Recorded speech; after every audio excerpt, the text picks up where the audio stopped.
Léonard.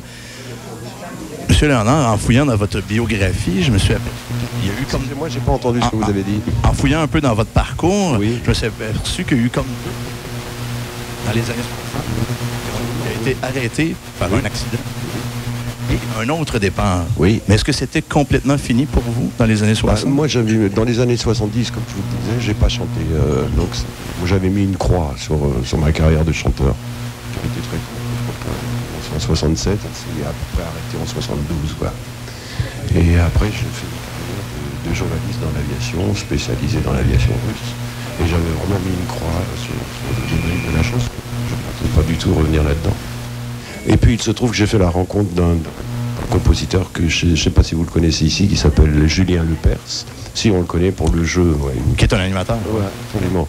Et c'est un formidable compositeur, donc il m'a fait écouter des chansons, et dans ces chansons, il y en avait une qui s'appelait Pour le plaisir.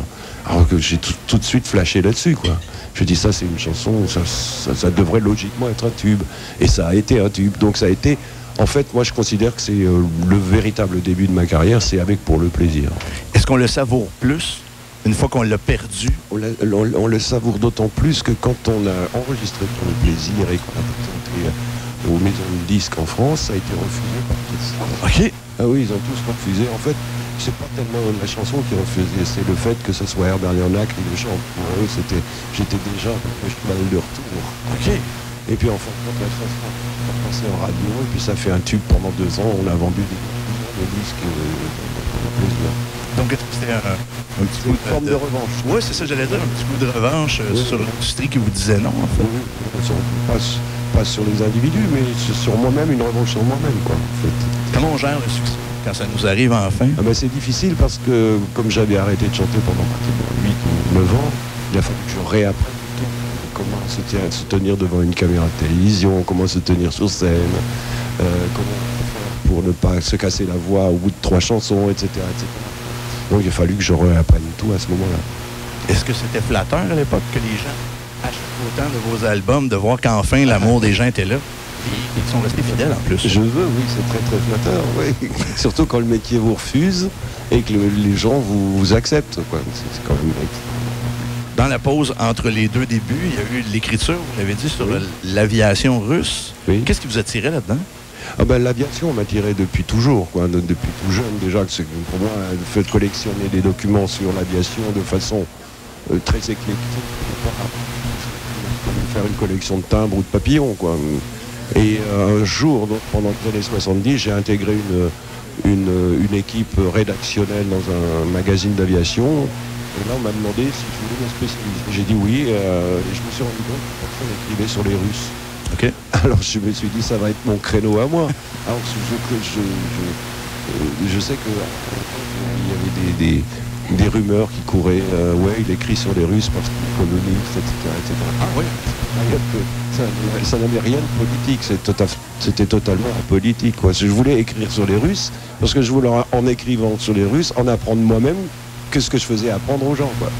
Vous avez écrit des livres à ce sujet-là, des articles, mais vous n'avez pas écrit de chansons, vraiment. Non, je suis incapable d'écrire de condenser une histoire en 3 minutes, quoi. Je sais écrire un livre sur les avions russes de 500 pages, mais je ne sais pas condenser une histoire. Est-ce que vous êtes difficile avec le choix des chansons? Parce qu'évidemment, ça doit vous coller à la peau. C'est vous qui allez les défendre sur scène. Bien sûr que c'est important. Pour moi, je suis très sensible d'abord à la mélodie. Si la mélodie me plaît, après, on va essayer de voir quel thème on va chanter sur cette mélodie-là. Il y en a qui fonctionnent de façon inverse, c'est-à-dire ils partent d'un texte pour mettre une mélodie dessus. Mais non, moi, c'est d'abord la mélodie. Il faut que la mélodie soit forte et qu'elle me plaise. Sinon, je ne la chante pas. Est-ce que vous vous souvenez de votre première fois au Québec? La toute première fois, oui, c'était en 1969. OK. L'année où Charles Bois avait sorti le Lindbergh. Oui. Je me souviendrai ça toute ma vie. J'avais l'impression d'être sur la planète Mars en venant ici. Okay. Ouais, parce que vos voitures à l'époque, elles étaient 4 fois plus grandes que les nôtres. J'étais assez ébahi, quoi. Et puis il faisait très froid, surtout. Donc je me souviens qu'il m'avait fait chanter, le producteur qui m'avait fait venir, m'avait fait chanter dans une arena, okay, où il faisait un froid de canard. Et comme je le disais tout à l'heure, immédiatement, je me suis cassé la voix au bout de 3 chansons, quoi. Okay. C'était terrible. Et, Bon. et finalement, là, ça a été un retour dans les années 80 ici au Québec. Et il y a eu cet amour-là du public pour vous dès les années 80. Ils ont d'abord eu l'amour pour une chanson qui s'appelle Flagrant délit, et puis en même temps, un peu l'amour pour moi, quoi. Tant mieux. Oui. On dit que les fans québécois sont très fidèles. Est-ce que vous le constatez? J'ai l'impression, oui. Je vais m'en rendre compte ce soir aussi, peut-être.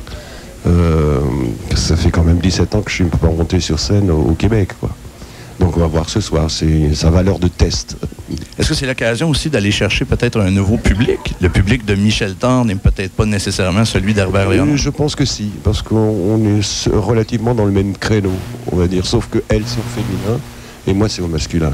Enfin, ou le contraire, si vous voulez. Oh, ouais. Elle c'est au masculin et moi c'est au féminin.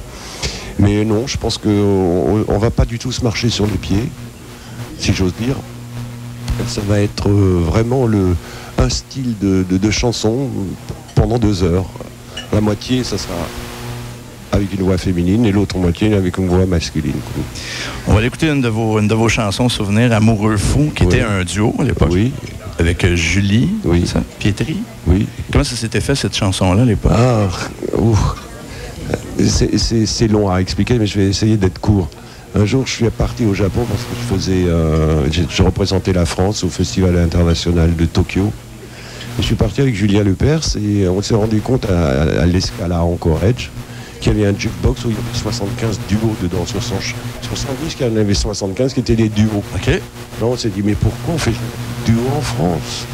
Et ça nous a mûri dans notre tête, à composer une chanson. Et on a fait moi, de mon côté, j'ai fait une liste des chanteuses éventuellement avec lesquelles je pouvais les faire. Et il se trouve que Julie Pietri, de son côté, elle a eu sensiblement la même idée, pas tout à fait la même, mais sensiblement. Et j'étais sur sa liste. Ah, ça tombait bien. Oui. Quand on s'est réunis autour de la chanson, et puis ça a marché. Bien, on va aller l'écouter, Amoureux fou, et on revient après la pause à A2, c'est mieux avec Herbert Léonard. Merci.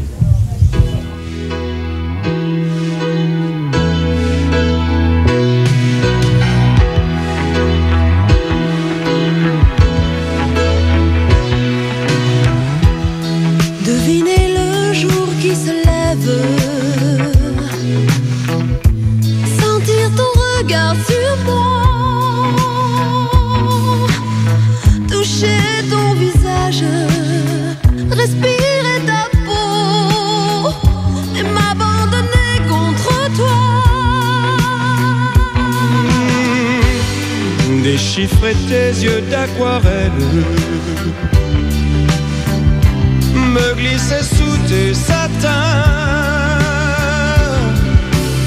embrasser tes lèvres, gémir dans ton cou et nous sentir